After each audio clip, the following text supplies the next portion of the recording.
आप सभी का excellent vision civil engineering channel पे स्वागत है। बहुत बहुत गुड इवनिंग आप सबका। Shear. The bending of beam creates a tendency of the particles to slide upon each other within beam. This tendency is termed as shear. जो bending की वजह से एक टेंडेंसी होता है पार्टिकल्स के अंदर कि एक दूसरे पे स्लाइड करता है, वो शेयरिंग कहलाता है। ठीक है, डन। तो यानी बेंडिंग की वजह, जब बेंडिंग होगा तभी इसके अंदर में शेयर जनरेट होगा।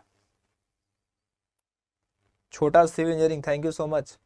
लिसन दोस्त, अब हम बात करेंगे शियर स्ट्रेस के वेरिएशंस के ऊपर। कोई भी सेक्शंस के ऊपर जब शियर होगा तो क्रॉस सेक्शंस के लॉन्ग उसका वेरिएशन कैसा होगा, बहुत ही इंपॉर्टेंट सवाल आता है यहाँ से। Done. The bending of beam creates a tendency of the particles to slide upon each other within the beam.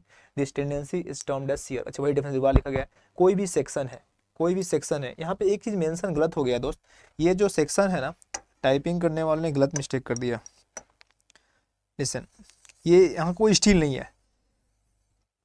This is the PCC. ये पूरा क्या है, पीसीसी है। जब पीसीसी होगा तो पानी लगेगा, ठीक है। ये पीसीसी है, बी और इफेक्टिव डेप्थ, ठीक है। उसका जो शियर स्ट्रेस होगा वो कैसा होगा, पैराबोलिक होगा। एग्जाम में पूछा जाएगा अनक्रैक्ड सेक्शन और प्री स्ट्रेस के लिए शियर स्ट्रेस वेरिएशंस कैसा होगा, हमारा आंसर होगा पैराबोलिक। ठीक है, ये आपका बेंडिंग स्ट्रेस का इक्वेशन बना हुआ है। This is the cross sections. कैसा क्रॉस सेक्शन से, अनक्रैक्ड लिख दे रहा हूं मैं, अनक्रैक्ड क्रॉस सेक्शंस यानी पीसीसी। ठीक है, और वो इसका शियर स्ट्रेस डायग्राम है, शियर स्ट्रेस डायग्राम। ठीक है, तो एग्जाम में क्वेश्चन आएगा अनक्रैक्ड यानी प्री स्ट्रेस सर्किट के लिए आपका प्रोफाइल कैसा होता है, आप बोलोगे पैराबोलिक। एक बहुत ही इंपॉर्टेंट सवाल और आएगा, देख लो टॉप पे 0 बॉटम पे 0, मैक्सिमम कहाँ वैल्यू आ रहा है, आपके न्यूट्रल एक्सिस पे जो वैल्यू आ रहा है 1.5 टाउ एवरेज आ रहा है। ओके, तो 3 सवाल यहाँ से बनेंगे। मैक्सिमम कहाँ बनेगा, न्यूट्रल एक्सिस बनेगा, कितना बनेगा 1.5 टाउ एवरेज, मतलब v अपॉन बी डी का 1.5 टाइम्स। हेलो साइन वेलो सर, हमारे लिए ऐसा काम कर रहे हैं जो कुछ छोटा सिविल इंजीनियरिंग, मैं कुछ नहीं कर रहा हूँ यार, बस ये चेहरा है, कराने वाला कोई और है, बस आप पढ़ते जाओ। जन 10। अब हम बात करेंगे टाइप्स ऑफ क्रैक के बारे में। 3 तरह के क्रैक होते हैं, web shear cracks, flexural cracks और फ्लेक्सुरल शियर क्रैक्स। अब ये वेब शियर क्रैक्स क्या होता है, फ्लेक्सुरल क्रैक्स क्या होता है, फ्लेक्सुरल शियर क्रैक क्या होता है। ठीक है, तो दोस्त एक बार इसको समझते हैं अच्छे से। पहले इसको डायग्राम बनाते हैं। दोस्त एक बीम है, एक बीम है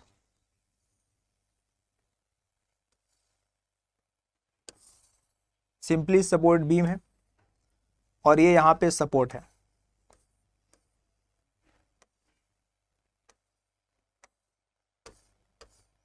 लिसन, तो जो वेब शियर क्रैक्स होता है, वेब शियर क्रैक्स डेवलप्ड अब द नियर द सपोर्ट के नियर अबाउट डेवलप होता है।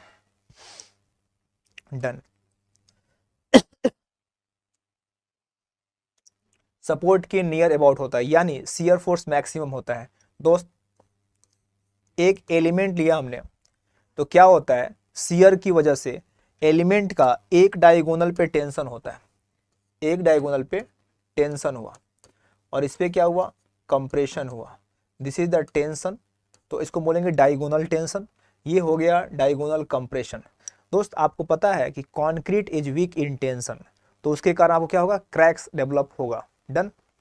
तो जब क्रैक्स डेवलप होगा तो जैसे टेंशनिंग होगा तो क्रैक्स होगा यहाँ पे। डन। तो इसी को हम बोलते हैं वेब शियर क्रैक्स। तो एग्जाम में पूछेगा वेब शियर क्रैक्स डेवलप कहाँ होता है, web shear cracks developed near the support. कैसा होता है, इसका जो एंगल बनता है वो 45 डिग्री पे एंगल बनाता है। इस is the 45 degree with horizontal, correct ना। डन। दोस्त यहाँ एक डायगोनल जो है वो टेंशन है, जिसका प्रिंसिपल 45 डिग्री पे है, तो 135 डिग्री पे जो डायगोनल होगा this is the compression, this is diagonal compression. अब एक बात, जब क्रैक्स आएगा एग्जाम में पूछा जाएगा कि जो क्रैक्स आएगा उसका डायरेक्शन कैसा होगा, तो cracks along the diagonal compression. तो डायगोनल टेंशन क्या होता है, डायगोनल कंप्रेशन क्या होता है, इसमें आपको कोई दुविधा नहीं होना चाहिए। तमाम का सवाल आगे आने वाले हैं। डायगोनल टेंशन ये है, डायगोनल टेंशन ये है, डायगोनल कंप्रेशन। तो क्रैक्स जो होगा, क्रैक्स का कैसा है, अलोंग द डायगोनल कंप्रेशन, या परपेंडिकुलर टू डायगोनल टेंशन या एक क्रॉस द डायगोनल टेंशन, ये आपका क्रैक्स हो गया। अब क्रैक्स को लेने के लिए हम स्टील प्रोवाइड करेंगे, तो ऑब्वियस बात है कि इसको स्टील को क्रैक्स को लॉक करने के लिए हम स्टील को कैसा देंगे, इंक्लाइंड वे में देंगे, इंक्लाइंड वे में देंगे, है ना। तो अब टेंशन मेरा स्ट्रांग हो गया, टेंशन मेरा स्ट्रांग हो गया, टेंशन मेरा स्ट्रांग हो गया, डन। अब मैं यहीं पे एक बात बताने जा रहा हूँ, डायगोनल कम आगे में फेलियर आएगा, लेकिन मैं यहीं पे समझा दे रहा हूँ आपको कि अगर जो मेरा कमजोर है टेंशन, उसको अवॉइड करने के लिए, ताकि क्रैक्स को अवॉइड करने के लिए हम स्टील दे देंगे इंक्लाइंड तरीके से यहाँ पे, करेक्ट। अब टेंशन स्ट्रांग हो गया, अब फर्दर लोडिंग होगा, फर्दर लोडिंग होगा, टेंशन बढ़ता जाएगा, कंप्रेशन बढ़ता जाएगा, तो टेंशन के लिए स्टील आ गया, शियर स्ट्रिप आ गया, लेकिन कंप्रेशन के लिए तो कंक्रीट कुछ नहीं है आपके पास। तो कंक्रीट की एक मैक्सिमम लिमिट होगी ना, जो कंक्रीट की मैक्सिमम लिमिट होगी उसी को हम बोलते हैं permissible shear stress, tau C Max, जो आगे हम बात करेंगे। तो टाउ सी मैक्स किस पे डिपेंड करेगा, ग्रेड ऑफ कंक्रीट के ऊपर डिपेंड करेगा। इसका मतलब स्पष्ट बोल रहा हूं, पूरे डिजाइनिंग में लोड की वजह से नॉमिनल शियर स्ट्रेस आता है, आप कभी भी नॉमिनल शियर स्ट्रेस टाउ सी मैक्स से ज्यादा नहीं होना चाहिए। क्यों, अगर टाउ सी मैक्स से ज्यादा आएगा तो आप एक तरफ स्टील देते जा रहे हो और फाइनली कंक्रीट क्रश हो जाएगा। ये बात बिल्कुल सही, concrete is strong in compression, इसका मतलब थोड़ी है कि जिसको आप मजबूत समझ रहे हो उसका केयर ना करो, ठीक है। तो आपको एक लिमिट होगी उसकी भी, तो वो लिमिट क्या है, वो this is the tau C max, done. तो पूरे डिजाइनिंग में कभी भी नॉमिनल शियर स्ट्रेस, लोड के कारण आने वाला शियर स्ट्रेस टाउ सी मैक्स से ज्यादा नहीं होना चाहिए। अगर ज्यादा होता है तो वो फेलियर कहलाएगा, डायगोनल कंप्रेशन फेलियर, डन। तो आपका मैं बोल सकता हूं वेब शियर फेलियर आपका कहां पे होगा, near the support, near the support, ठीक है। तो बोल सकते हैं ना maximum shear force, maximum shear force and minimum मूल्य आ जा रहा बेंडिंग मोमेंट, बेंडिंग मोमेंट। तो एग्जाम में कैसे जाएगा कि जो आपका वेब शियर है कहां आ रहा है, जहां शियर फोर्स ज्यादा है, बेंडिंग मोमेंट कम है, और क्रैक्स कैसा आ रहा है, 45 डिग्री पे आ रहा है अलोंग द डायगोनल कंप्रेशन, ठीक है दोस्तों। तो ये बात हो गया हमारा वेब शियर का। अब हम बात करेंगे फ्लैक्सजल के बारे में,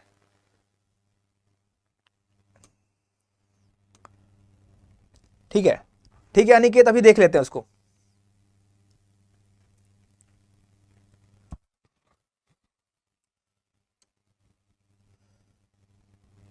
दीपिका पादुकोण क्या सवाल कर, 80 सर दिन भर चार्ज होने के लिए लेस। तो फ्लैक्सुअल क्रैक्स क्या होता है, बेंडिंग की वजह से, वो क्रैक्स कहाँ आएगा, आपका सेंटर के ऊपर आएगा, दिस इज द सेंटर के ऊपर। तो फ्लैक्सुअल सेंटर पे क्या होगा, बेंडिंग मोमेंट ज्यादा होगा, तो फ्लैक्सुअल क्रैक्स जो होगा हमेशा वर्टिकल होगा, कैसा होगा, वर्टिकल होगा, this is the vertical 90 degree, done. अब फ्लैक्सुअल क्रैक्स वर्टिकल होगा, तो ये क्या होगा, यहाँ पे मैक्सिमम बेंडिंग मोमेंट होगा, जहां पे मैक्सिमम बेंडिंग मोमेंट होगा वो क्रैक्स क्या होगा, फ्लैक्सुअल क्रैक्स होगा, ठीक है दोस्त, ठीक है। तो एग्जाम में पूछा जाएगा कि फ्लैक्सुअल क्रैक्स का कितने डिग्री एंगल पे होगा, तो आपका आंसर होगा 90 डिग्री पे होगा, करेक्ट ना। कहां पे होगा, मिड स्पैन पे होगा, मिड स्पैन पे कहां पे होगा, बॉटम पे होगा, क्योंकि मिड स्पैन पे मैक्सिमम बेंडिंग मोमेंट होता है, और उसमें टेंशन आपका क्या होता है, वीक होता है, डन। तो हम लोग वेब शियर क्रैक्स पर है, वेब शियर क्रैक्स जहां शियर फोर्स ज्यादा होता है, फ्लैक्सुअल क्रैक्स जहां पे बेंडिंग मोमेंट मैक्सिमम होता है।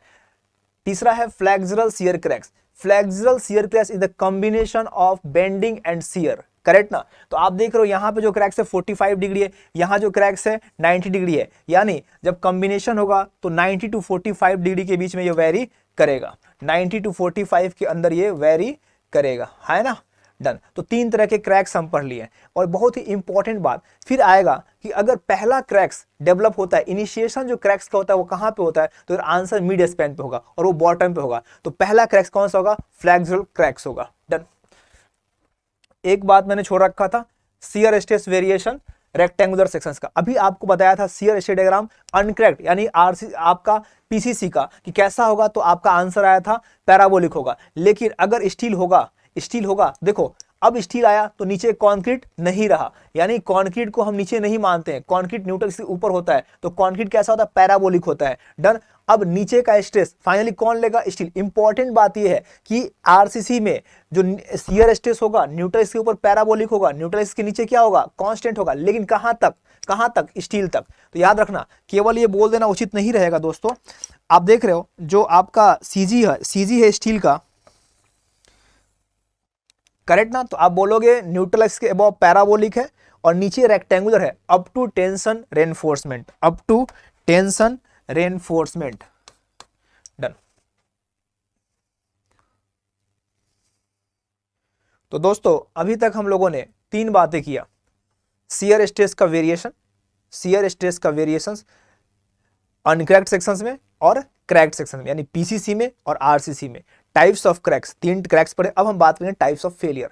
अगर क्रैक्स को प्रॉपर तरीके से स्टील प्रोवाइड ना करे, उसके विड्थ को रिड्यूस ना करे, तब वो फेलियर हो जाएगा। कितने तरह के फेलियर होंगे, 3 तरह के होंगे, diagonal tension failure, flexural shear failure, diagonal compression failure. हाँ है ना, well done, thank you so much to all of you, बहुत बढ़िया। कल मैच देखने चले गए थे, आज सारे मैच वाले आ गए हैं, बहुत बढ़िया, वेल डन।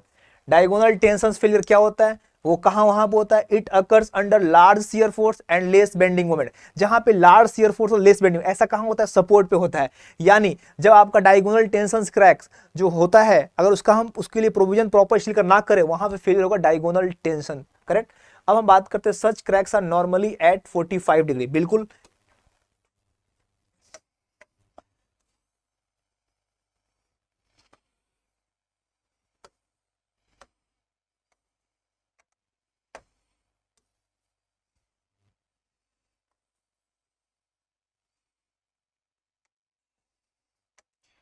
तो ये जो आपका क्रैक्स है ये आपका फेलियर बन जाएगा, है ना। तो एग्जाम में पूछा जाएगा डायगोनल टेंशन फोर्स का कारण क्या है, तो बोलोगे large shear force, less bending moment. कैसा क्रैक्स आता है, such cracks are normally at 45 degree with horizontal.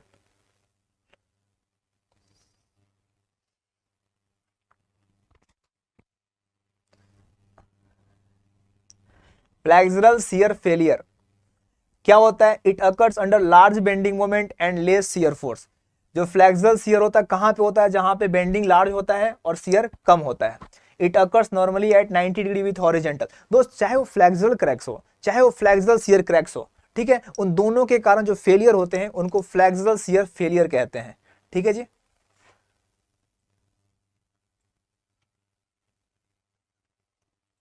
अरे मजबूरी में पढ़ रहे हैं कुछ बच्चे, ऐसा मजबूरी में आ गया, कोई दबाव है ना। Diagonal compression failure, done. Diagonal compression failure क्या होता है, it occurs under large shear force, यानी ये भी कहां होता है, जहां पे डायगोनल टेंशन फेलियर होता है वहीं पे डायगोनल कंप्रेशन फेलियर होता है, करेक्ट। अब अंतर क्या है दोनों में, दोनों में अंतर क्या अभी बताया था समझाते समय कि स्टील अगर हेवी अमाउंट डाल देंगे तो जो कमजोर था वो ज्यादा मजबूत हो गया, जो कमजोर था वो ज्यादा मजबूत हो गया, और कंक्रीट भी तो एक लिमिट होगी ना, है ना, करेक्ट। एक डायगोनल टेंशन, एक diagonal compression. Diagonal tension weak है, वीक को लेने के लिए स्टील डाल दिया गया, डन। तो क्या होगा, जब हम लोड देंगे ना, लोड देंगे तो नॉर्मल स्ट्रेस होगा, उसी लोड के कारण उस लोड के कारण सेगमेंट पे एक डायगोनल पे टेंशन होगा, एक पे कंप्रेशन होगा, करेक्ट। अब स्टील प्रोवाइड कर देंगे तो कंप्रेशन वाला वीक हो जाएगा, करेक्ट। तो इसका मतलब कंप्रेशन की लिमिट से ज्यादा हमारा लोड के कारण स्ट्रेस नहीं होना चाहिए। तो एग्जाम में कभी भी आपसे पूछेगा, ये बात हमेशा हम करते हैं कि tau v should not be greater than tau C max, correct. Tau v should not B,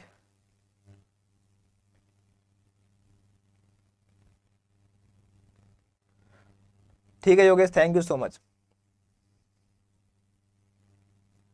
listen, तो tau v should not be greater than tau C max. अगर ऐसा होगा तो हमारा बीम क्या होगा, सेफ होगा डायगोनल कंप्रेशन फेलियर में, ठीक है। अगर टाउ वी टाउ सी मैक्स से ज्यादा होगा, एग्जाम में पूछ सकता है कि nominal shear stress permissible shear stress से ज्यादा है, नॉमिनल शियर स्ट्रेस परमिसिबल से ज्यादा है, तो इसका मतलब फेलियर कैसा होगा? Your answer is diagonal compression failure. अब फिर ये भी सवाल आ सकता है कि जब डायगोनल कंप्रेशन फेलियर होगा उसके लिए एज ए इंजीनियर हम क्या प्रोविजन करेंगे? तो क्या करेंगे? टाउ वी को कम करेंगे, टाउ वी को कम क्या करेंगे? सेक्शंस को बढ़ाएंगे, यानी सेक्शंस को रिवाइज करेंगे। Okay, thank you Aniket Pandey, thank you so much. दोस्तों अब हम लोगों ने क्रैक्स पढ़ा, फेलियर पढ़ा, अब हम बात करेंगे शियर स्ट्रेंथ ऑफ कॉन्क्रीट। ठीक है, shear strength of concrete tau c. अब शियर स्ट्रेंथ टाउ सी क्या है? It is the function of grade of concrete and percentage of longitudinal tension reinforcement. Its value is referred from table 19 of IS 456. तो most important, ये बहुत बार ये सवाल आता है और मैं भी सीरीज क्वेश्चन लाऊंगा तो उसमें भी कई तरीके से कैसे घुमाता है इसमें, याद रखिएगा। आपको कई जगह टोटल रेनफोर्समेंट देगा, कई जगह कंप्रेशन रेनफोर्समेंट देगा, याद रखिएगा ये कौन सा टेंशन रेनफोर्समेंट है। अगर किसी को याद होगा तो मैंने पढ़ा रखा है मेन क्लास में कि जो आपका मैकेनिज्म होता है, 3 मैकेनिज्म काम करता है। अगर कोई लोडिंग आता है तो उसको रेजिस्ट करने वाला अनक्रैक्ड सेक्शन ऑफ कंक्रीट होता है, इंटरलॉकिंग एग्रीगेट होता है और डॉवेल एक्शन होता है जो कि लॉन्गिट्यूडनल बार देता है। इन तीनों का कॉम्बिनेशन क्या है? इन तीनों का कॉम्बिनेशन तो है ग्रेड ऑफ कंक्रीट और परसेंटेज ऑफ टेंसाइल रेनफोर्समेंट, है ना?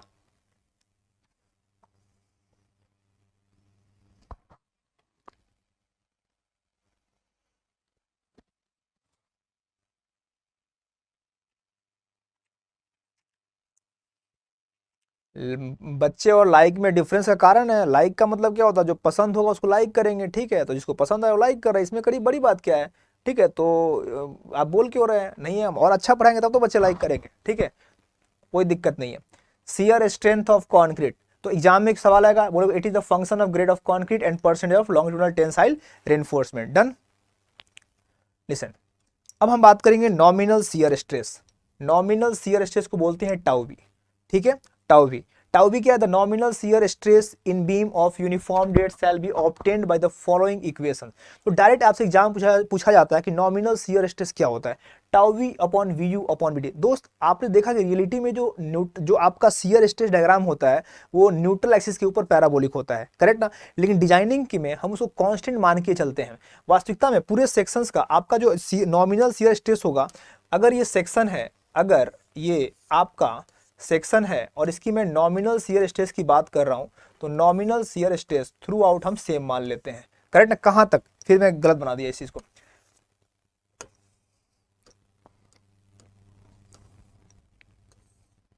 सीजी ओनली सीजी, ठीक है दोस्त। तो अब यहां से 3 इंपॉर्टेंट क्वेश्चंस आएंगे आपसे। तीन की बात आ रही है क्या? पहला, shear stress diagram. Shear stress diagram बताइए किसके लिए? अनक्रैक्ड सेक्शंस के लिए। तो आप उसके लिए क्या बोलोगे?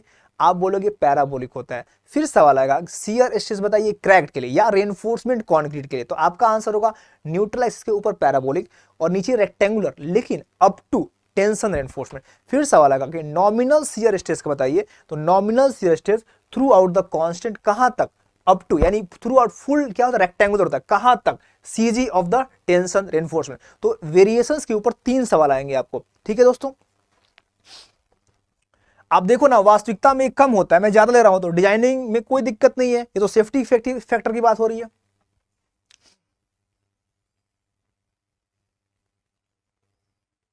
डन। तो जो आपको tau V equal to V U upon B D था वो क्या था? वो कांस्टेंट डेप्थ के लिए था। Done. Beam of varying depth, फिर क्वेश्चन आएगा वेरिंग डेप्थ का इक्वेशन बताओ, तो आपका आंसर होगा ये नहीं, tau V U plus minus M U by D tan beta upon B D, ठीक है जी। अब दोस्त यहां पे प्लस माइनस दिया है, प्लस माइनस दिया है, तो कब प्लस होगा कब माइनस होगा? तो लिख दिया गया है bending moment at the sections, beta angle between the top and bottom, यानी वेरिंग डेप्थ का मतलब अगर कुछ इस तरह का बीम है जिसका डेप्थ चेंज हो रहा है, डन, तो यहाँ पे डेप्थ कुछ और है, यहाँ पे वेरिंग डेप्थ, तो वेरिंग डेप्थ में V U upon B D नहीं होगा, अब ये बीटा 0 होगा तो VU अपन BD हो जाएगा। सवाल ये है कि जब आपसे एक्सप्रेशन वेरिंग डेप्थ का पूछा जाएगा तो प्लस और माइनस कहाँ करेंगे। श्वेता ने कहा जब एक ही डायरेक्शन में इंक्रीज होगा तो क्या एक ही bending moment and very good. जब मोमेंट और डेप्थ एक ही डायरेक्शन में इंक्रीज करेगा तो निगेटिव साइन करेगा, निगेटिव साइन होगा। मैं बोल सकते हैं फर्स्ट केस एक ही डायरेक्शंस में बेंडिंग मोमेंट बढ़ रहा है और एक ही डायरेक्शंस में डी बढ़ रहा है तो साइन क्या होगा, निगेटिव। दूसरा, बेंडिंग मोमेंट एक डायरेक्शन से बढ़ रहा है और डी अपोजिट डायरेक्शन से बढ़ रहा है तो साइन क्या होगा, पॉजिटिव होगा। तो क्वेश्चंस में ये भी पूछा जा सकता है, कंडीशंस दे देगा और एक प्लस का देगा एक माइनस का देगा। ठीक है दोस्त, आपके एग्जांपल के लिए यहाँ पे कैंटिलीवर बीम बना हुआ है, एक बार टाइप करके बता दो मेरे को कि अगर कैंटिलीवर बीम होगा तो साइन पॉजिटिव होगा या निगेटिव होगा। जो गिवन बीम आपके सामने स्क्रीन पे दिख रहा है तो पॉजिटिव होगा या निगेटिव होगा। ये क्लियर है ना कि जब दोनों एक ही दिशा में बढ़ेगा तो निगेटिव होगा, अलग अलग दिशा में बढ़ेगा तो पॉजिटिव होगा। लेकिन हमारे सामने जो स्क्रीन बोर्ड पे जो बीम बना हुआ है उसके लिए क्या होगा,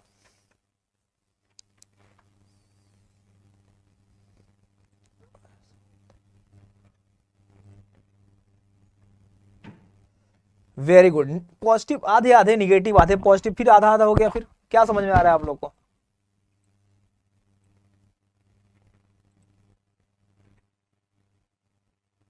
वेरी गुड। देख रहे हो WL² the maximum moment at support for cantilever है ना, और डेप्थ यानी बेंडिंग मोमेंट और डेप्थ दोनों एक ही डायरेक्शन में बढ़ रहे हैं, दैट्स वाई निगेटिव। तो ऑब्जेक्टिव में पूछा जा सकता है कि एक वेरिंग डेप्थ कैंटिलीवर बीम है उसके लिए इक्वेशंस क्या होगा। पहला ऑप्शन VU अपॉन BD, फिर VU plus MU/D tan beta upon BD, VU minus MU/D tan beta upon BD। ठीक है, तो आई थिंक अब इस पे कोई दिक्कत नहीं होगा।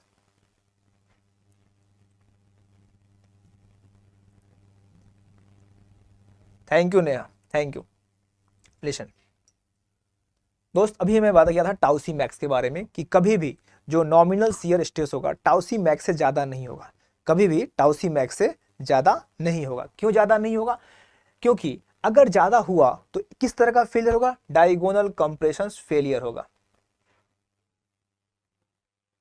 डन। अरे वाह सूर्य प्रताप, बहुत मेहनत किया यार, सारा वैल्यू लिख के टाइप कर दिया, बहुत बढ़िया Surya Pratap, thank you so much. अब ये डायरेक्ट सवाल आता है आपको, दो सवाल बनेंगे टाउसी मैक्स से। पहला, टाउसी मैक्स किस पे डिपेंड करता है, टाउसी max depends on grade on concrete. ठीक है, M15 का वैल्यू 2.5, 20 का 2.8, M25 3.1, M30 3.5, M35 3.7, M40 and above 4।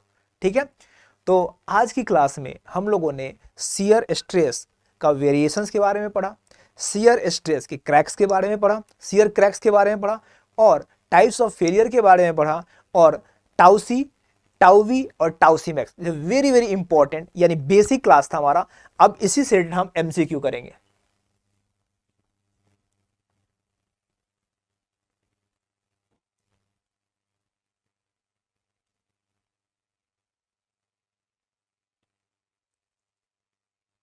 Mukesh अभी उसके बारे में बात कहां की है,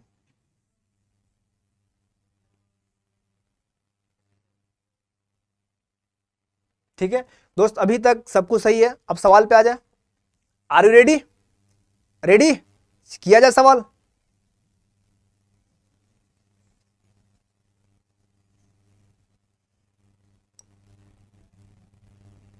ओके चलिए दोस्त, पहला सवाल आपके स्क्रीन बोर्ड पे है, पहला सवाल आपके स्क्रीन बोर्ड पे है। Assuming that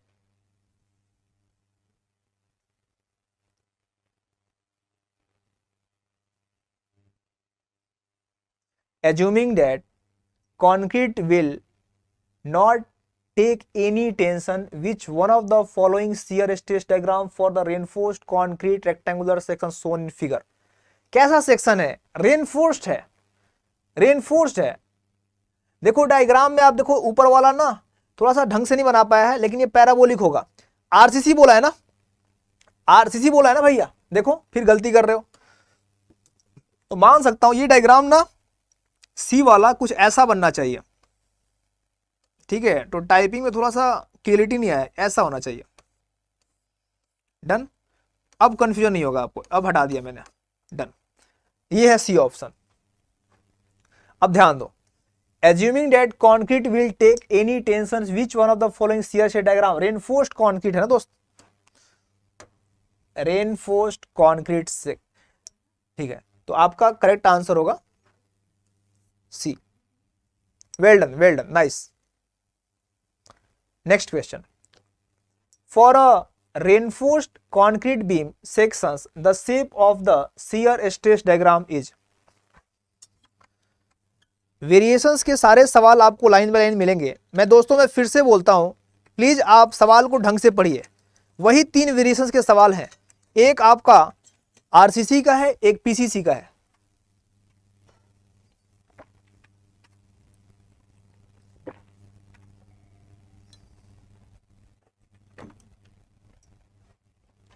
from red for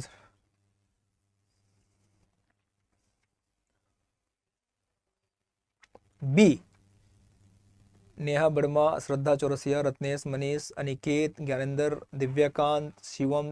well done, well done, well done, well done, nice nice. Listen दोस्त, बिल्कुल ध्यान देना। एक बात देखो, देखो क्या है ना कि तुमने बी इसलिए आंसर किया है कि ऑप्शंस जो है पैराबोलिक वाला 2 है, तो parabolic above neutral axis and rectangular below the neutral axis, लेकिन एग्जैक्ट मीनिंग नहीं दे रखा है। रियल मीनिंग क्या है, रियल जो डेफिनेशन क्या है कि parabolic above the neutral axis, नीचे रेक्टेंगुलर है कहां तक, सीजी ऑफ टेंशन तक, कहां तक, सीजी ऑफ टेंशन तक, ऐसा कोई स्टेटमेंट नहीं है। तो हम 3 स्टेटमेंट पढ़ चुके हैं, 3 वेरिएशंस पढ़ चुके हैं। हमें सीखना ये है कि ऑप्शंस कैसे है। अगर इसी में मान लो कि ए ऑप्शन होता है पैराबोलिक अबव न्यूट्रल एक्सिस, ध्यान देना, parabolic above neutral axis and rectangular below the neutral axis up to tension reinforcement, तब आपका आंसर ये नहीं होता। ये इसलिए हुआ है क्योंकि मोस्ट एप्रोप्रिएट आंसर ये है। मैं बार बार उन बच्चों को बोलता हूं, समझ में आ रहा है आपको? अगर ऑप्शंस हो जाता कि यही सेम ऑप्शन होता अप टू टेंशन रेनफोर्समेंट, तो वो सही हो जाता। सीजी ऑफ रेनफोर्समेंट की बात नहीं किया है। डन। तो सबसे इंपॉर्टेंट क्या है, देखो 10% सवाल ऐसे आते हैं कि हमको कोई भी क्वेश्चन आएगा तो चारों ऑप्शंस को पढ़िए, ठीक है, चारों ऑप्शंस पढ़िए। कभी मैं बोलता हूं कि कभी भी हम क्या करते हैं ना, कभी कभी कोई सवाल में बहुत कॉन्फिडेंट होते हैं और सीधे मुझे वो आंसर दिखता है, मैं टिक कर देता हूं, तो यहाँ पे गलती होने की संभावना बहुत ज्यादा होती है, ठीक है। अगर इस सवाल में जो मैंने ऑप्शंस बनाया ना, अगर वो देता ना, तो बहुत लोग गलती कर देते हैं, बहुत लोग गलती कर देते हैं, ठीक है। मैं बढ़िया हूं, आप आते रहो और बढ़िया हो जाऊंगा। आपको देख के एकदम मुस्कान आ जा रही है चेहरे पे, आते रहिए, आपकी मौजूदगी ही खुशी का कारण है। तो parabolic above neutral axis, done. Answer कीजिए, पढ़िए, बढ़िया कीजिए, और मजा आ रहा है।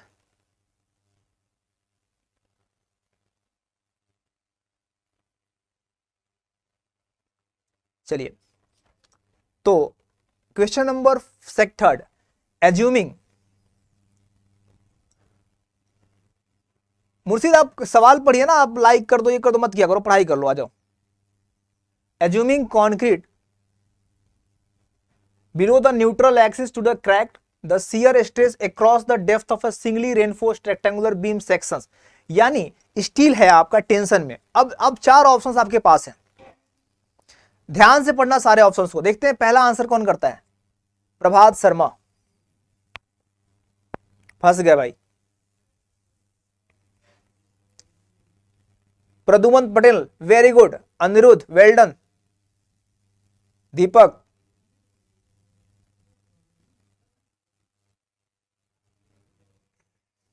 जूही वर्मा, सुजाता, वीरेंद्र, रानी, अंजलि, जो मैं बात पहले बोला था, ठीक है, मैक्सिमम लोगों ने डी बोला है। Salute to all of you, salute to all of you.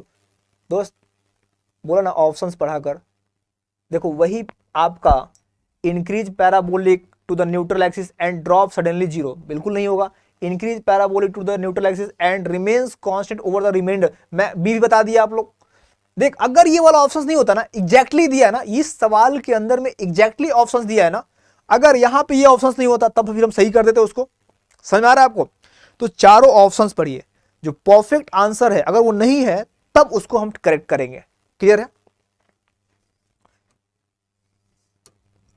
तो मैंने केवल वेरिएशंस पे जितना तरह से सवाल दिया जा सकता है ताकि आगे कोई कंफ्यूजन ना हो। तो करेक्ट आंसर हो जाएगा D. Very good. Question number 4। इन अ, अभय शर्मा आंसर दीजिए, बहुत बढ़िया, thank you so much. In a reinforced concrete sections the shape of the nominal shear stress, इस बार पूछा हूं नॉमिनल शियर स्ट्रेस।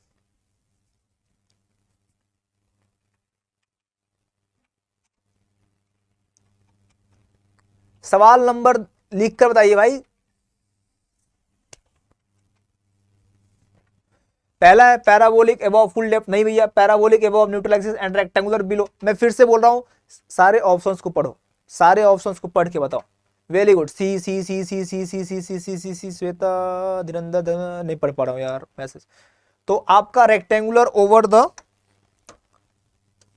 दोस्त रेक्टेंगुलर एग्जैक्टली कॉन्सेप्ट क्या है? Rectangular up to tension reinforcement, लेकिन यहां ऑप्शंस क्या दिया है? Rectangular over the full depth. ठीक है, तो टेंशन तक लेते हैं ना, लेकिन वो हमारे पास नहीं है इसलिए हमने डेप्थ किया है। अब कोई कंफ्यूजन नहीं होगा ना, एग्जैक्टली जो कॉन्सेप्ट है पैराबोलिक अनक्रैक्ड के लिए, आरसीसी के लिए न्यूट्रल एक्सिस के ऊपर पैराबोलिक, न्यूट्रल एक्सिस के नीचे रेक्टेंगुलर अप टू टेंशन, जो नॉमिनल शियर स्ट्रेस है rectangular up to tension reinforcement, ये एग्जैक्टली आपका वेरिएशन है। अब सारे जवाब अगर एग्जैक्टली हमको ऑप्शंस नहीं मिलता है तो हमको उसमें बेस्ट अप्रोप्रिएट आंसर करना है। करेक्ट ना? डन। तो परफेक्शन के पीछे नहीं भगना है, जो हमारे पास अवेलेबल है उसमें हमें बेस्ट चुनना है। तो इसका आंसर ठीक है। Question number 5। In a reinforced concrete sections shear stress distributions is diagrammatically. देख रहे हो, केवल वेरिएशंस पे मैंने सवाल कई तरीके से लाया हूं यार। इतना करा दो ना, इतना करा दो कि बच्चे भूल ही ना पाए। ठीक है ना? जो पिछले साल का एसएससी जेईई निकाले हैं ना वो मेंस पढ़ रहे हैं, और जो नहीं निकाले हैं ना वो 2023 का प्री का तैयारी अभी से शुरू कर रहे हैं। कितनी बड़ी अच्छी बात है, बहुत पॉजिटिव और बहुत मोटिवेटेड बात है कि हम अभी से बिल्कुल उस मोड में आ जाए ना, एग्जाम मोड में। आप अगर तैयार हो ना तो हम फिक्स कर देंगे भाई एक के बाद एक सब्जेक्ट। ठीक है, ऐसा कर देंगे कि एकदम बिल्कुल ऐसा कर देंगे कि अभी से एकदम आपका कॉन्फिडेंस हाई रहेगा। अभी समय है बहुत ज्यादा, अभी से एकदम ऐसा मोमेंट बना लो कि 3 महीने बाद पेपर है, 4 महीने बाद पेपर है। ठीक है, तो कुछ भी हो जाए आप पढ़ते रहो, सब्जेक्ट्स करो, जो भी आपका वीक पॉइंट है उसको सही करो, लेकिन हमेशा कुछ ना कुछ 1 घंटे, ज्यादा नहीं 1 घंटे पढ़ेंगे हम। ठीक है, एकदम एग्जाम मोड में। ठीक है, चलिए। तो reinforced concrete section shear stress distribution is diagrammatically. RCC के लिए क्या होगा? Parabolic above neutral axis and rectangular below neutral axis. तो ऑप्शन सी। वेल डन, सभी का सही यार, सैल्यूट। आपको पता है यार। तो टाइप को बताओ, आरसीसी सिविल का कैसा सब्जेक्ट है? सबसे आसान सब्जेक्ट है ना? एग्री और नॉट? कितने लोग एग्री हैं कि आरसीसी सबसे आसान सब्जेक्ट है? टाइप की जल्दी से। आसान है, आसान है। यस।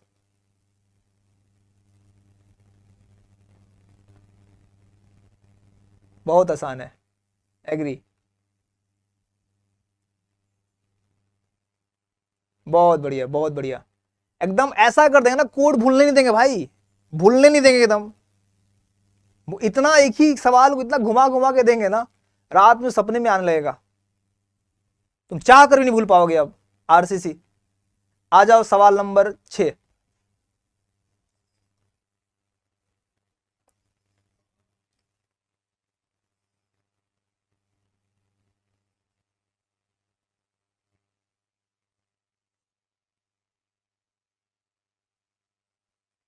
चलो, in case of simply supported beam subjected to UDL throughout the span which develops maximum bending moment at the mid span, the cracks formed during the failure of a beam at mid span। बहुत बढ़िया सवाल है ये। Mid span पे भाई, mid span पे कैसा crack होता है? फ्लैक्सुअल क्रैक्स होता है। और फ्लैक्सुअल क्रैक्स कैसा होता है? बहुत बढ़िया, well done.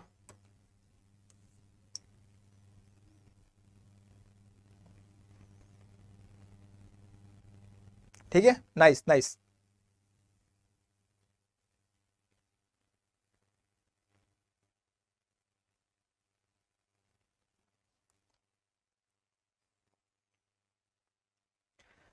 Consider the following statements, modulus of elasticity of concrete increases with increase in compressive strength of concrete. दूसरा, shear strength of concrete increases with the increase in compressive strength of concrete. दो statement आपके सामने है, जल्दी से बताइए। हाँ, 90 degree पे फ्लेक्सिबल होता है तो ऑप्शन में वर्टिकल होगा, होगा कि नहीं नेहा बताओ, agree?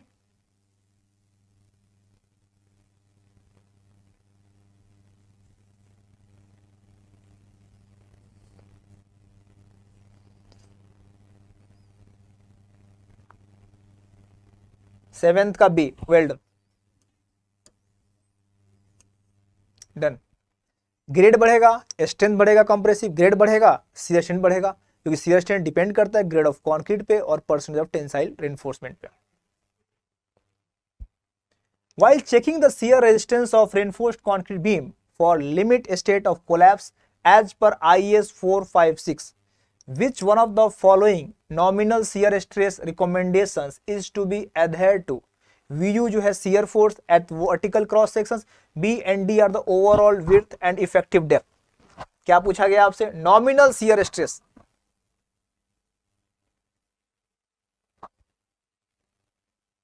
Well done, nice.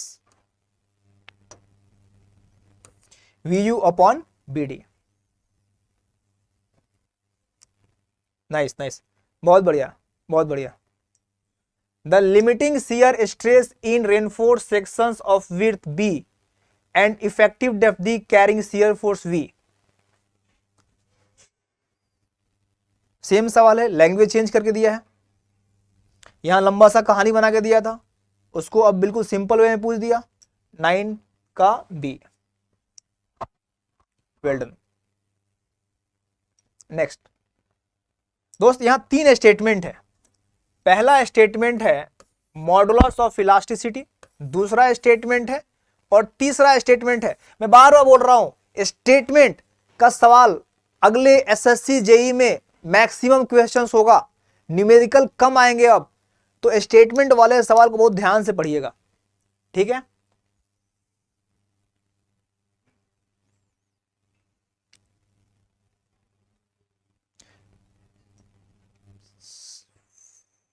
Well done.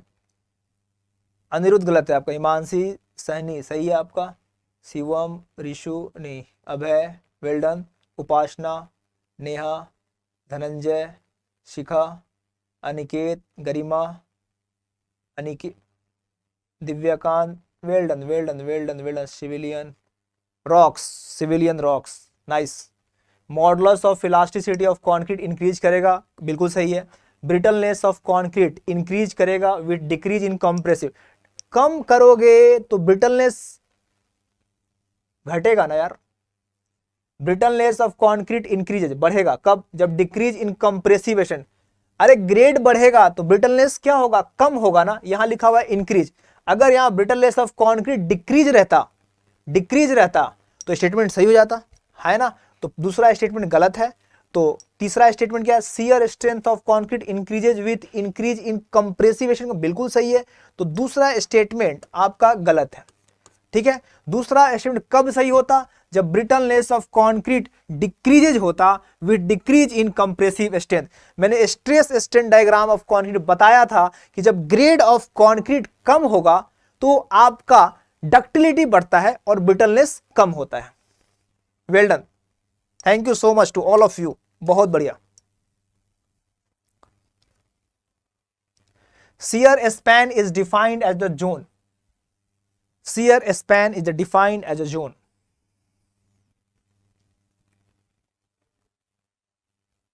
बिल्कुल खुर्शीद, वही तो बोल रहा हूं, डिक्रीज होता तो सही होता। क्वेश्चन नंबर 11, अभय राज बिल्कुल सही है, कुलदीप यादव बिल्कुल सही है, कृष्णकांत, प्रद्युमन, सुजाता, जूही नहीं, शियर फोर्स जीरो नहीं होता है, शियर फोर्स इज कांस्टेंट होगा। डन, याद रखिएगा ये, shear force is a constant. जब शियर फोर्स कांस्टेंट होगा उसको बोलते हैं शियर स्पैन, करेक्ट। जब केवल बेंडिंग मोमेंट होगा शियर ने, उसको बोलते हैं प्योर बेंडिंग, ठीक है। A simply supported beam is considered as a deep beam if the ratio of effective spans to overall depth is less than.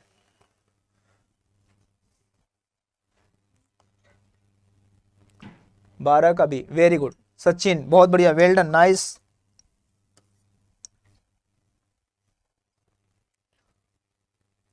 The shear strength of concrete depends upon.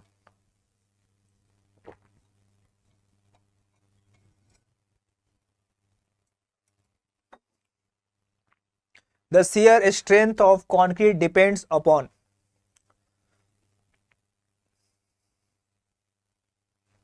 Question number 13.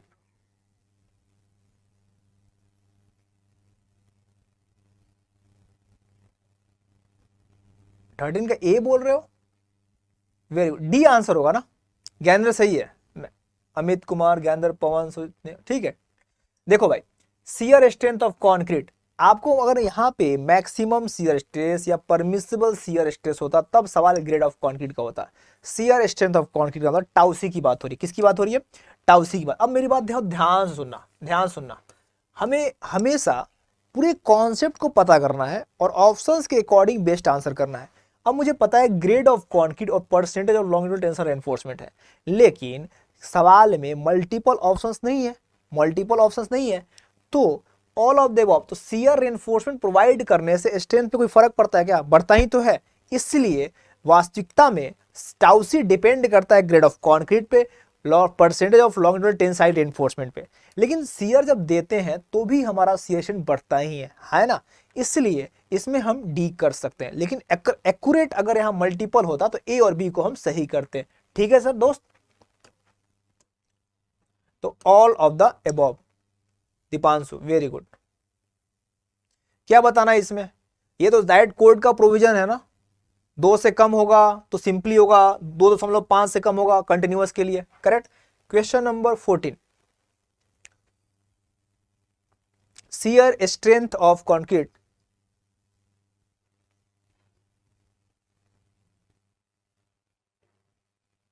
हम Mukesh concrete की बात कर रहा है, तो concrete की बात कर रहा है तो ग्रेड ऑफ कंक्रीट और परसेंटेज यही ए और बी होगा, लेकिन हमारे ऑप्शंस में इस तरह का प्रोविजन नहीं है, इसलिए हमने डी किया है। बोल तो रहा हूं मैं, कंक्रीट का टाउसी डिपेंड करता है ग्रेड ऑफ कंक्रीट और परसेंटेज ऑफ लॉन्गिट्यूडनल पे, हमें यही तो सीखना है। ठीक है,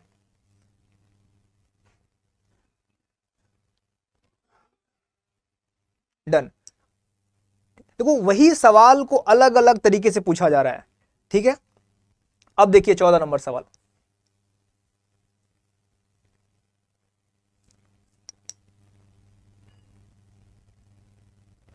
A shear strength of concrete in a reinforced concrete beam is a function of the following. Compressive strength of concrete, बिल्कुल सही है, कंप्रेसिव स्ट्रेंथ पे होगा, ये वाला स्टूडेंट सही है। परसेंटेज ऑफ शियर रेनफोर्समेंट नहीं। अब देखो भाई वही सवाल आ गया ना, लेकिन अब आंसर मेरे पास अवेलेबल है ना, समझ रहे हो, तो इंफॉर्मेशन क्लियर रखना है, लेकिन अप्रोच जो हमारा आंसर होगा वो ऑप्शंस के अकॉर्डिंग देना है, करेक्ट। परसेंटेज ऑफ शियर यहां पे हम नहीं कर रहे हैं, percentage of longitudinal tens reinforcement in tension, बिल्कुल सही है। परसेंटेज टोटल नहीं, टोटल नहीं होगा भैया, तो पहला और तीसरा, पहला और तीसरा ऑप्शन सी, क्लियर है, क्लियर है दोस्त। आपको सब कुछ पता होता है, हमें मेन कैस कब ऑप्शंस के अकॉर्डिंग कैसे रिप्लाई करना है यही सीखना है। 5 से 10% गलतियां यहीं पे होती है और ये आएगा प्रैक्टिस से, ठीक है। Shear resistance of concrete in a reinforcement beam is dependent on. अब देखिए, अब आपका ऑप्शन, सब सवाल सारा वही है, सारा कॉन्सेप्ट वही है। अब देखो ऑप्शंस अलग अलग तरीके से पूछ रहा है, अब इस ऑप्शंस में बेस्ट आंसर क्या होगा, इस ऑप्शंस में बेस्ट आंसर क्या होगा।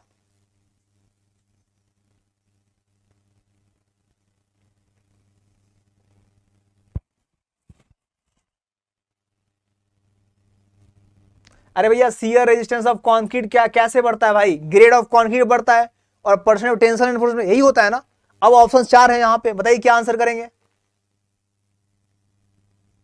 अरे टेंशन एनफोर्समेंट होगा ना, नहीं आया, ए समझ में आया, कोई कंफ्यूजन किसी को नहीं है ना।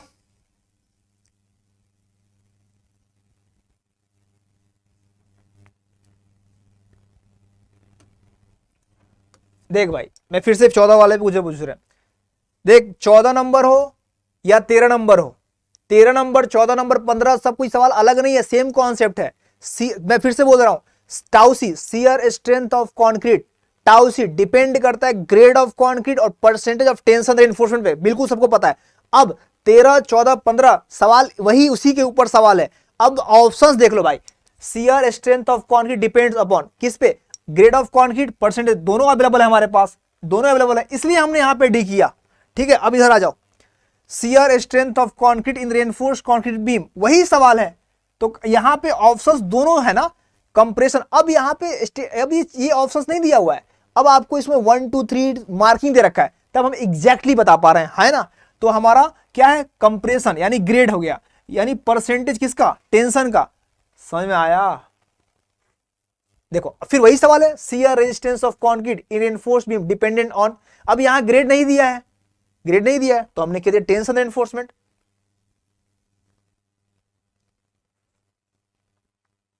मेंस बैच में आरसीसी सॉइल इरिगेशन 3 सब्जेक्ट चल रहा है, ठीक है, वेल डन। अरे यार एक मुस्कुराहट के साथ तो बनता है यार, आपकी मुस्कुराहट देखिए पूरी दिन की थकान खत्म हो जाती है, एक मुस्कुराहट के साथ बोलिए। समझ में आ रहा है कि नहीं आ रहा है, समझ में आ रहा है कि नहीं आ रहा है, एक बार कंफर्म कर दीजिए अभी तक की क्लास समझ में आई कि नहीं आई।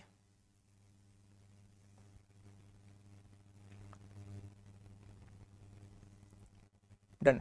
आपको बिल्कुल अब पता चल, बहुत से बच्चे इस बार पिछली बार प्री दिए हैं, उनके कुछ नंबर से नहीं हो पाए हैं, तो आपने क्या गलती किया इसको डिटेक्ट करो। पहली बात, हर व्यक्ति का प्रॉब्लम अलग अलग हो सकता है, तो सबसे इंपॉर्टेंट है कि हमारा नहीं हुआ उसका वजह क्या है, वजह को जानना बहुत महत्वपूर्ण है।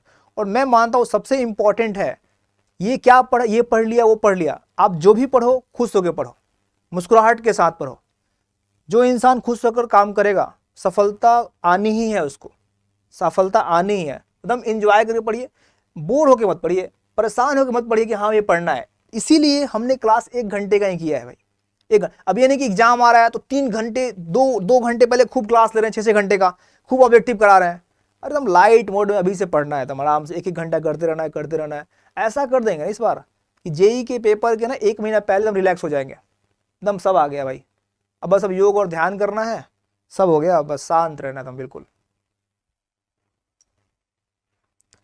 शियर रेजिस्टेंस हो गया आपका, सवाल नंबर 16 पे आइए।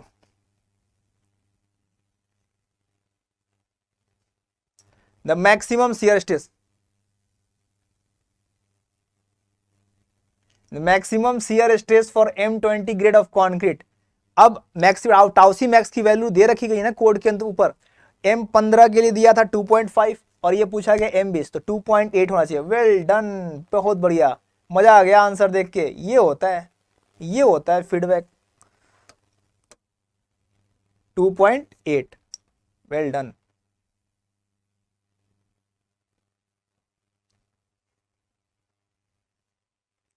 एज पर IS 4, the maximum permissible shear stress tau C max is based on, tau C max की वैल्यू जो कोड ने दिया है किसके ऊपर बेस्ड है। क्वेश्चन नंबर 17, अनिरुद्ध पहला answer, Krishnakant well done, nice nice, Anitima, Juhi, Deepak, Priya, Mukesh, Sanjay, Aniket, Ramesh, Neha, Lakshmi, Anjali, Shraddha, Rama, well done, salute to all of you, nice, बहुत बढ़िया। Diagonal compression failure. Question number 18, as पर IS 456/2000 for the design of reinforced concrete beam the maximum allowable shear stress टाउसी max किस पर depend करता है। टाउसी max की value code ने दिया है, टाउसी मैक्स की वैल्यू हम देने के समय क्या देखते हैं, किसके किसके ऊपर बेस्ड होता है।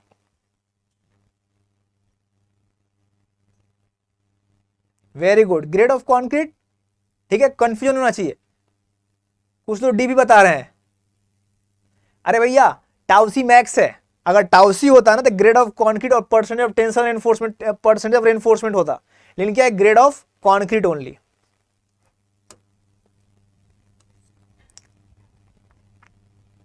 Okay, well done well done. The reinforcement of tension, reinforcement क्यों देते हैं भैया, किसके लिए करें, किसकी बात करें, रेनफोर्समेंट की बात करें, किसके लिए, फॉर टेंशन, रेनफोर्समेंट किस लिए, टेंशन के लिए। When required in member shall consist of, बहुत बढ़िया सवाल है, इसी तरह का सवाल गूगली होता है, गलतियां ज्यादा होती हैं। सवाल लिखना कि अगर रेनफोर्समेंट टेंशन में होगा तो किस तरह से होगा, 4 ऑप्शंस अवेलेबल है आपके पास।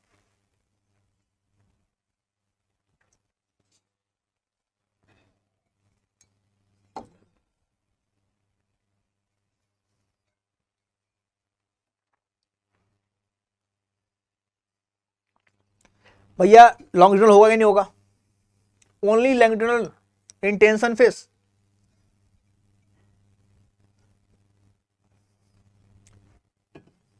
पोल क्रिएट कर दो, इसका पोल क्रिएट कर दो एक बार। सवाल नंबर 19 का पोल क्रिएट कर रहा हूं मैं देख लूं कि कितने परसेंट लोग सही बता रहे हैं। सवाल नंबर 19 का, अगर आप डिजाइनिंग बीम को किए हो ना, बहुत ध्यान से सोचो, रटो मत, महसूस करो उस बीम को कि आपने जब बीम देते हो ना तो कैसे उसका डिटेलिंग करते हो, और तब फिर चारों ऑप्शंस को पढ़ो फिर जवाब दो। पोल क्रिएट कर रहा हूं मैं, आपके स्क्रीन पे पोल दिखेगा अभी, ठीक है। अब पोल में सब लोग आंसर कर दो, एक बार मैं देखना चाहता हूं कि कितने बच्चे सही आंसर कर रहे हैं।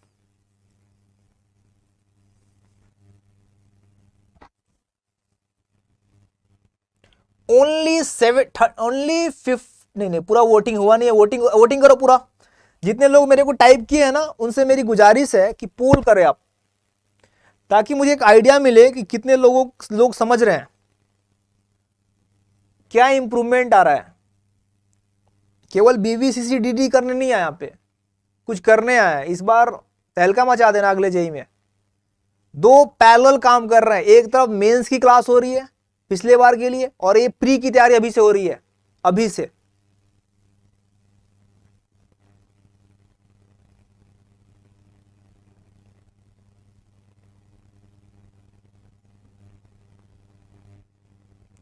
ओनली 27% स्टूडेंट्स आर करेक्ट, ठीक है दोस्त। Only longitudinal reinforcement in tension face नहीं होगा, your correct option is D.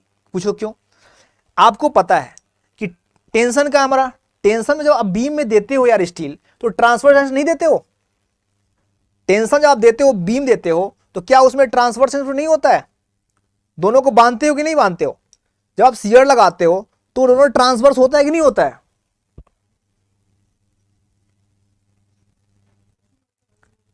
अरे समझ में आया कि नहीं आया बता दो। जब आप मेन बार दे रहे हो लॉन्गिट्यूडनल, तो आप यहां पे स्टेप दे रहे हो, तो ट्रांसवर्स हुआ कि नहीं हुआ,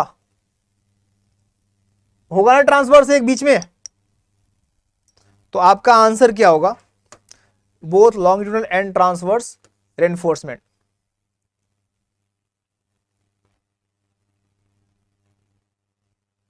नहीं आया, अरे बीम के ऊपर एक सरिया ये गया, ये मेरा हाथ नहीं है, ये स्टील है, ये स्टील है, है ना। तो ये लॉन्गिट्यूडनल हो गया, और ये इसके बीच में जो सरिया दी है वो ट्रांसवर्स हुआ कि नहीं हुआ, तो ट्रांसवर्स नहीं होता है। सामने से देख लो, सामने से देखो, ये लॉन्गिट्यूडनल हुआ आपकी तरफ, इन दोनों के बीच में सरिया नहीं होता है, तो ये इसका लॉन्गिट्यूडनल का ट्रांसवर्स हुआ कि नहीं हुआ, होता है कि नहीं। ओनली दिया ना, पहले वाले में ओनली दिया है ना, जो जिस बीम में हम शियर स्टेप नहीं डालते हैं ओनली हो गया, लेकिन हमेशा ऐसा नहीं होता है ना, ट्रांसवर्स भी तो होता है। तो करेक्ट आंसर हो जाएगा डी। एज पर IS 456 2000, what is the maximum shear stress for M30 concrete?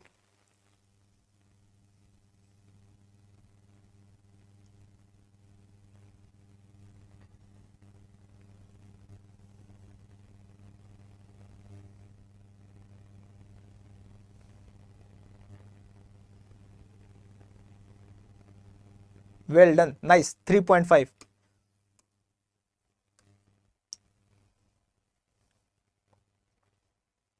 The maximum shear stress for M15 concrete as per IS 456 2000.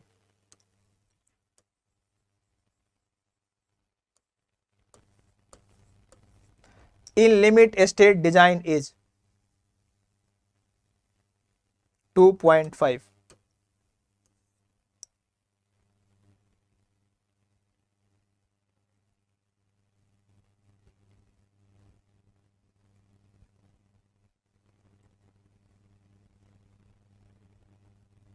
SSC JE की तैयारी हमारे प्रयागराज सेंटर पे ऑफलाइन क्लासेस में हो रही है, ठीक है।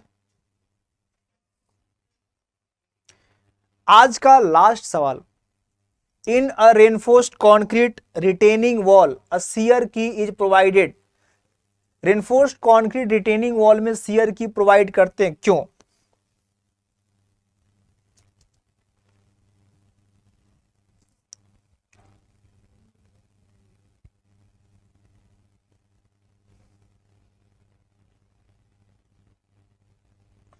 Very good. Abhay Raj, Krishnakant, Anshu, Anuruddh, Priya, Rahul, civil वाला, अनिकेत, अमित, दीपांशु, प्रद्युमन, विमलेश, रमेश, शिखा, शिवम, अतुल, अंजलि, दीपांशु, सैमी, शिवम, अजय, आनंद, सुजीत, बहुत बढ़िया, वेल डन, बहुत बढ़िया, नाइस, सबका सही यार, करेक्ट। क्या बेहतरीन एंड किए हो यार, मजा आ गया, मजा आ गया। दोस्तों उम्मीद करते हैं कि आज की क्लास आपको अच्छी लगी। आगे भी हम ऐसे ही कुछ कुछ दो तीन ही टॉपिक लाएंगे, उसके बारे में भी आपको रिवीजन करेंगे और उसके क्वेश्चंस करेंगे। जितने भी तरह से सवाल हो सकते हैं करेंगे, ताकि एक ही सवाल को हम 4 5 तरीके से करें, ताकि हमको पूरे अच्छे तरीके से याद हो जाए। किस जगह पे गलती होगी इसके बारे में हम बात करेंगे, एग्जाम के पॉइंट ऑफ व्यू से कहाँ पे गलती होने की संभावना है उसके बारे में जिक्र करेंगे। उम्मीद है कि आपको आज का क्लास बेहतर लगा होगा। आगे हम और भी बेहतर करने की कोशिश करेंगे। हंसते रहिए, मुस्कुराते रहिए। आज के लिए इतना ही। Thank you so much to all of you. Good night.